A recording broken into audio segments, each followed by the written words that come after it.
Olá, queridos, a paz do Senhor. Eu sou o presbítero Manuel e esse é o seu canal Tocha EBD, trazendo subsídios a você.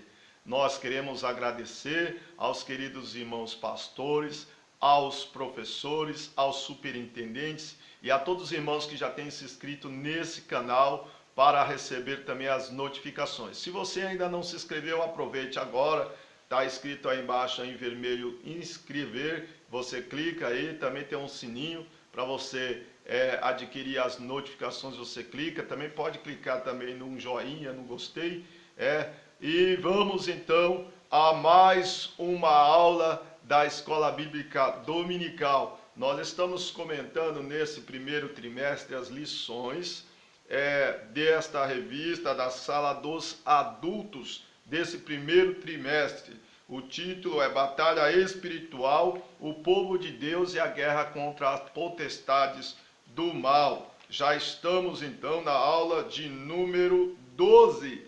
A aula de número 12, o título é Vivendo em Constante Vigilância. Você vê aí uma mão segurando uma Bíblia, com a palavra de Deus, meditando, e certamente já meditando, examinando a palavra e também orando.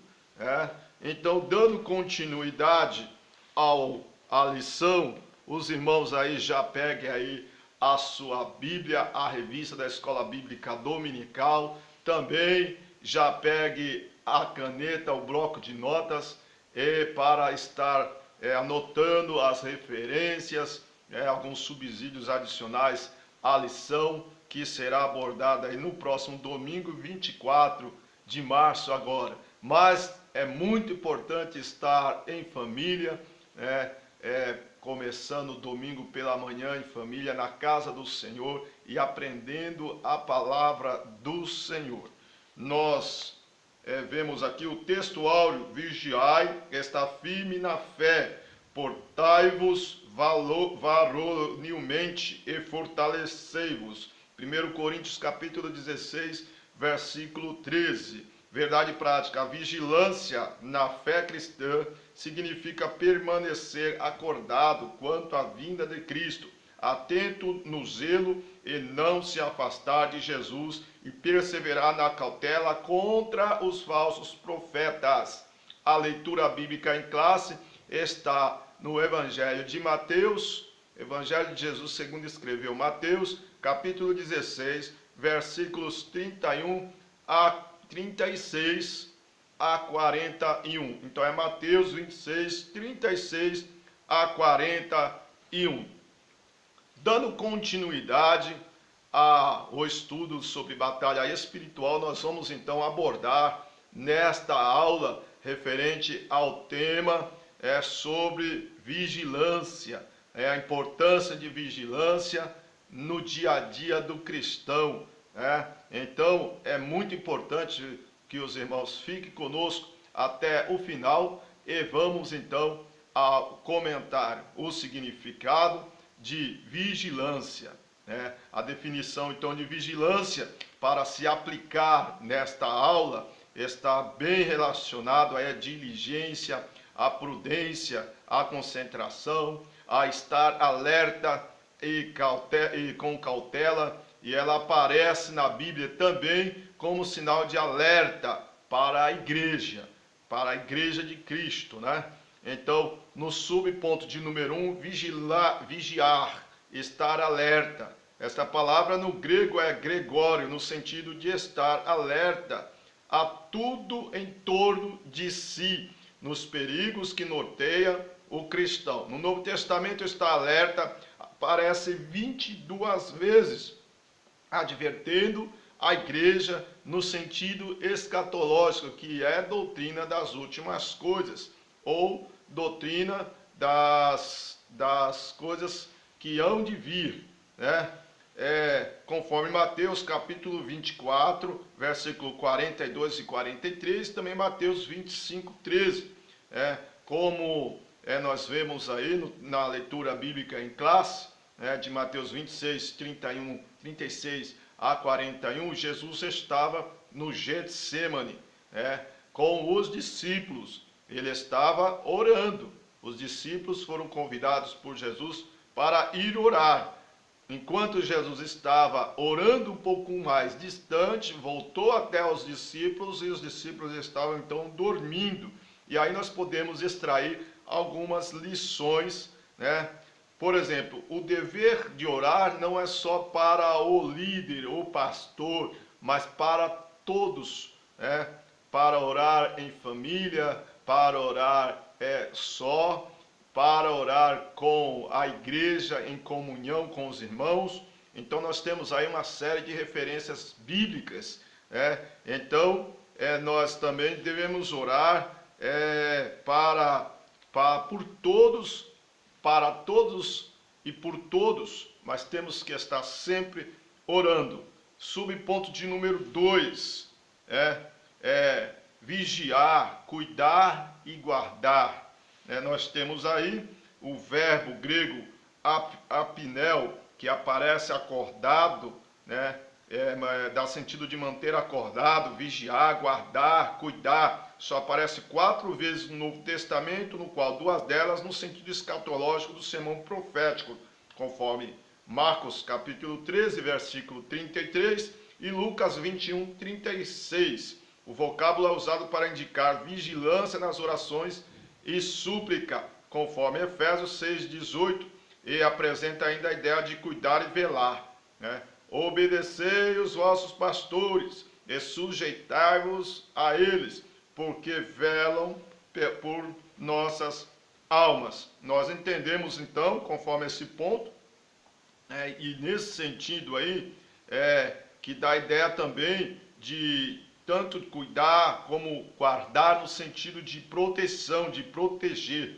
Observando aí Efésios capítulo 6, versículo 8, já tratamos em outras aulas no sentido aí da batalha espiritual, e ainda Paulo, ele ainda adiciona que não adianta apenas conhecer as armaduras, né? Saber cada uma das armaduras, a importância de cada armadura, mas acima de tudo nós temos que estar orando em todo tempo, com oração e súplica, né?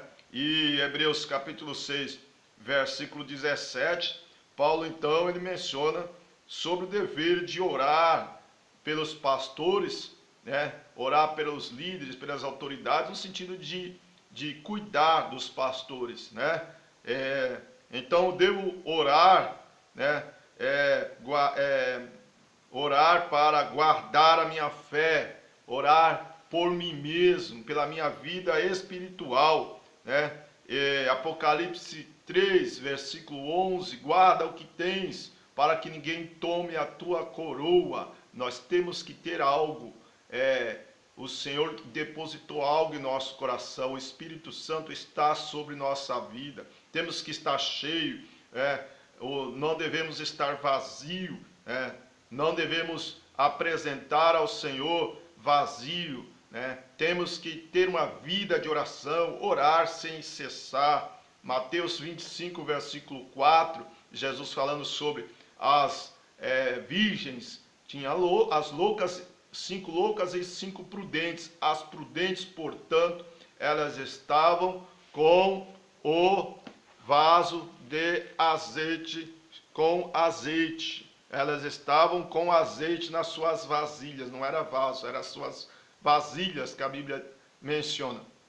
Sob ponto de número 3, vigiar, ser sóbrio, né? Nesse ponto nós entendemos aqui o sentido de sobriedade, é ser moderado, ser prudente, ser equilibrado. Segundo Pedro 5:8, vai dizer o quê? Sede sóbrios e vigilantes. O diabo, vosso adversário, ele anda em derredor, bramando como leão, procurando a quem tragar, a quem devorar. E a sobriedade aí não se aplica apenas no sentido de contra o álcool, mas no aspecto de moderação, se falando aí do que convém falar, né? Moderar nas palavras, né? E também na alimentação regrada, né? Uma vez que eu sou o templo do Espírito Santo, e também ser moderado mentalmente, uma vez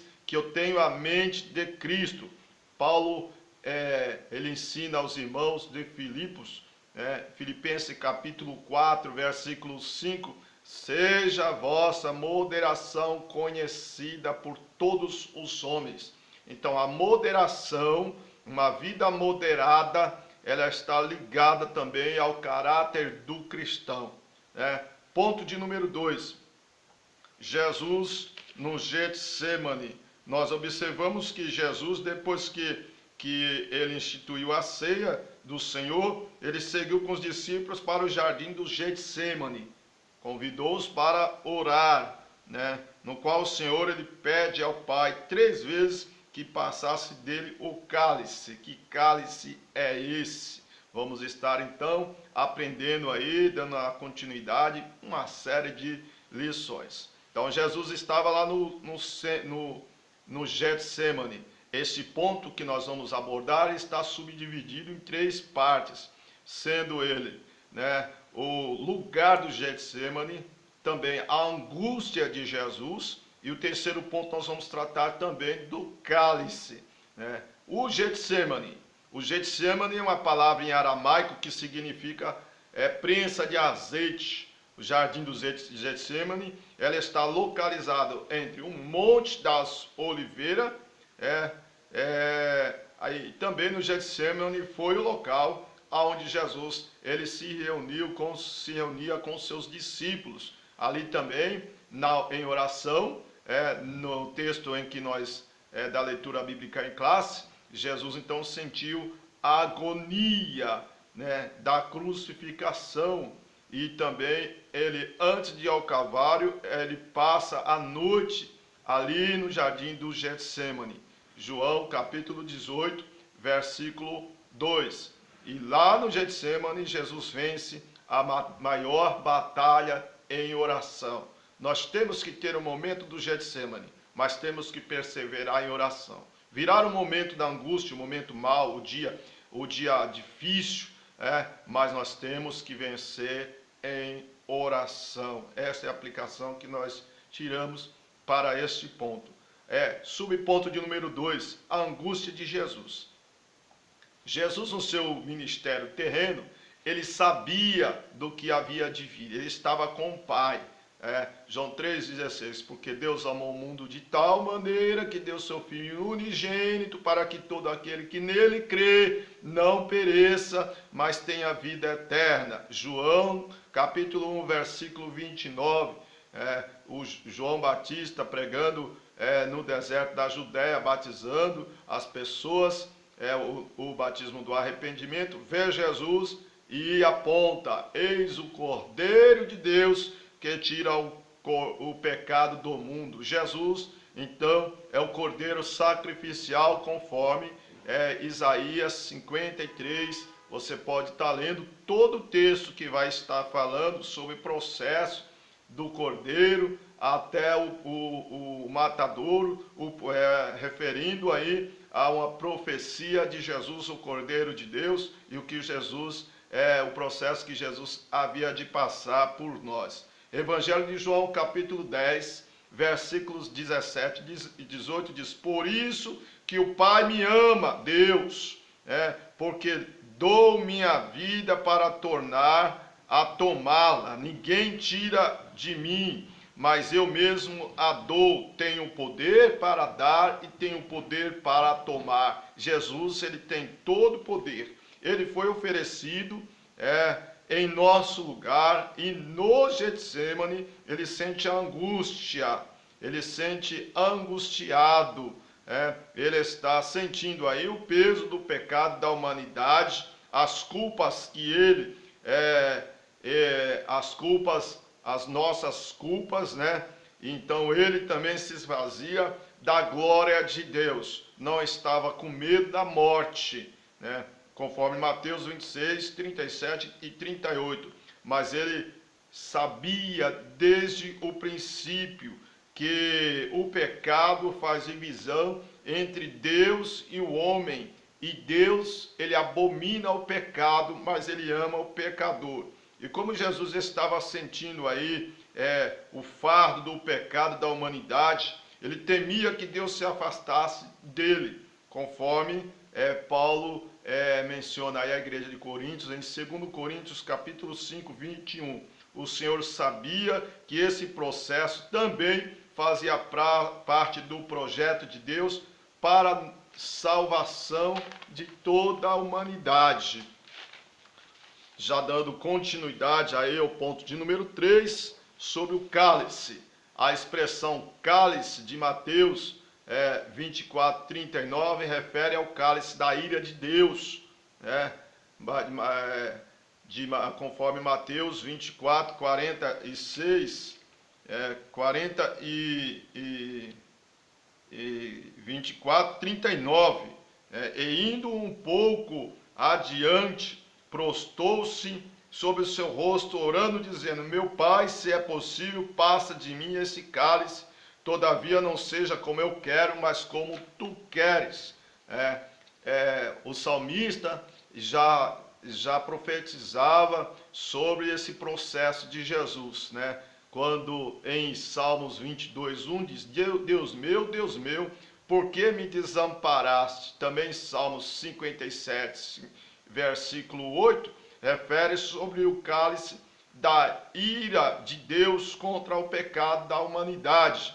Porém, na cruz, Jesus, ele se fez maldito por nós. Ele é moído por nossa transgressão, porém, sobre as suas pisaduras, nós somos sarados. Por isso que o Senhor, ele vai até o fim para nos garantir a vida eterna.